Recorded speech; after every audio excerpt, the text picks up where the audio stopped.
Joining me now, media chairman and editor-in-chief Steve Forbes. Steve, let's talk about messaging and Donald Trump. Everybody, the media is having a field day. He says things, stirs people up, and it seems like every day there's some media houses that say, let's just focus on something that Donald Trump said today, and that's going to be what we do all day long. Well, which gets to the question, why do you serve up the bait for them to come after you? True. After his speech on Monday, good speech, economic speech in Detroit, why didn't he make that the theme? And if you're going to talk about ISIS, I mean, this is a general election. People are wondering whether you have the temperament for the job. Why do you say they founded ISIS when everyone knows they created the environment for ISIS? Everyone gets that. So why do you make your life more complicated? Now, he can still win because he's running against Hillary Clinton. But he's certainly making his hill much higher to climb. Is this something that is new, or you've known the man for a long time? Is this something that is this kind of a sarcastic guy that we all know in business? Well, on a personal level, he can be very charming, very engaging, and but in terms of politics, yes, it's a new venue. But he's been at it for over a year, and he's known that with his negatives are not still frozen the way her negatives are, Hillary Clinton's negatives are, but he has to reassure doubters that he's got the temperament. Now, he makes moves towards it, like that Detroit speech, his choice of VP, right, having that list of 11 Monday is going to be the foreign policy speech, and that should be, again, another teleprompter speech. He does well with those. Yes, a few months ago when he came out with a list of 11 Supreme Court possible nominees, all substantive people, good people. And Monday, we'll see, he'll probably do a good foreign policy speech. He's got a lot of doubts there, especially with his off-the-cuff comments on NATO. But then what's going to happen on Tuesday?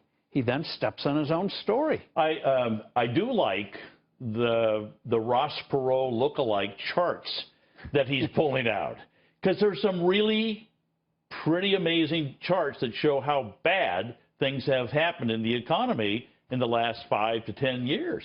Well, that's why this election's about third term versus temperament. If he can make the debate about, do you want another third term, he wins. If it's about temperament, she wins. That's the only way she can win. She can't win on the issues. But I'll tell you, Steve, it's driving me crazy. She will, without blinking, she will say, we're going to rein in Wall Street. But Wall Street is behind her. She's in debt to Wall Street. And she talks about going after the rich, going after the people at the top. She's one of them. How does she do that without blinking?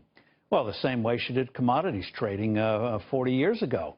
She's been doing stuff on the edge or over the edge for 40 years. Why stop now?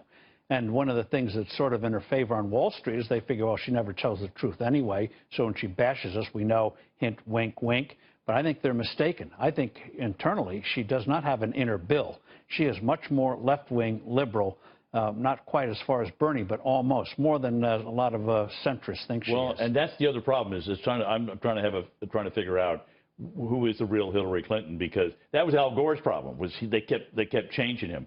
Is she really more centrist? Is she more of a hawk, which the Democrats won't like, or is she more Bernie Sanders? And I don't know.